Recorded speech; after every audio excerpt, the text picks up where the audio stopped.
Hello, welcome to Planting the Seeds 101 with Papa V, where our motto is saved by grace through faith. Therefore, we keep the commandments of God, and we do it out of love and nothing else. You got Lady here, and she just had a little baby calf, which is hiding in the grass right over there, so probably can't see her till she maybe gets up. Today is video 10 from the challenge, and the challenge was put on by a big YouTuber called Economic Ninja. And he challenged a group of people, or as many as who wants, to come out and do videos. I'm assuming, on anything we want. I just happen to be doing them on the Bible and religion and Jesus, and he's big into that, but he's also big in mostly economics. So if you haven't heard of him, go over there. I don't have many followers to send your way, but more the merrier, right? Today we are going to talk about worship and how that relates to the mark of the beast. So a lot of people believe, we got a little glimpse of the little one over there. Let's see. There she is, coming to see what's going on. All right. A lot of people believe the mark of the beast. The mark is, you're going to get it in your hand and your forehead. I think everybody knows that from the Bible. A lot of people believe that the chip, the microchip, is the mark of the beast. And, in my studies, through the Bible and Revelation, which we'll read here in a second, worship is actually the mark. It's symbolic. If you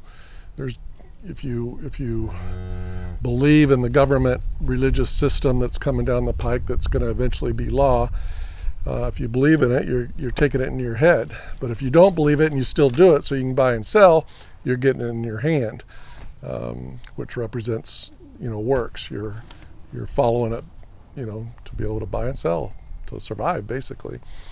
So the chip is a means of enforcing the mark. But the actual mark is worship, as we will read. Now, Satan, from day one in heaven, wanted to be worshipped like God, right? Took a third of the angels with him, and big old fight in heaven, and he was cast down to earth, where he lives amongst us. Second go around is the Garden of Eden, where he tricked Adam and Eve into eating from the tree of knowledge of good and evil. And look what happened. They got cast out of the garden and eventually died, just like God said would happen if they disobeyed. And and then Satan tried to get Jesus to worship him. Jesus passed the test 3 times, and Satan said, if you kneel down, worship me, I'll give you all this that you can see. And Jesus didn't do it.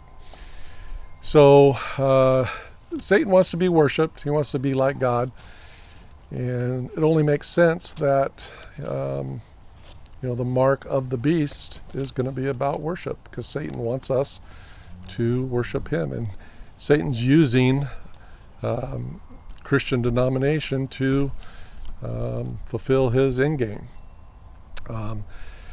In Revelation, you have the first beast and you have a second beast, and the first beast came up out of the ocean, which means a nation that came up out of a multitude of people.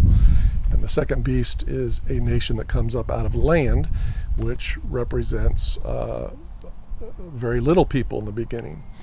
And so most Protestant reformers back in the Dark Ages, including Luther, which the Lutheran Church was developed from, believe that the Catholic Church system, not the people, but the Catholic Church system is being used by Satan to enforce his will. And so the first beast in Revelation 13 is the papal system. Second beast being the United States of America. And we will pass laws that will enforce the dictates of the first beast. And that is the mark. It's going to be about worship. It'll be about, who you obey. And, that's just what I get from studying the Bible. Now, if you disagree and you want to prove that from the Bible, then, leave me comments. Point me in the right direction. But we're going to read. I got my trusty farm feed bag. I can't use cardboard like the Ninja. He already took that, so I'm taking the farm feed bag. All right, so I'm not reading all of Revelation 13 and 14, but I'm going to read the ones about worship. And in Revelation 13:4, let's read that. And they worshiped the dragon, which gave power unto the beast. And they worshiped the beast, saying, Who is like unto the beast? Who is able to make war with him? So you got the word worship in there, and worshiping the beast. Let's go to 13:8. And all that dwell upon the earth shall worship him, whose names are not written in the book of life, of the Lamb slain from the foundation of the world. So if you don't have your name written in the book of life, then you will follow the beast. And in order to get your name written in the book of life, you have to worship and obey Jesus and not Satan. So it says all who worship, all except for those with their names written in the book. All right, so we've got down to Revelation 13:12, and sorry about that. I do live on a farm. I got some ATVs going by.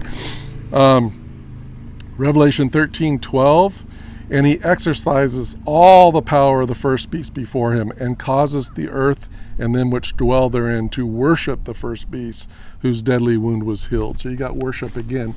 And who's exercising all the powers? The United States. And we're causing the whole earth and them that which dwell therein to worship the first beast, which is the Roman Catholic system. And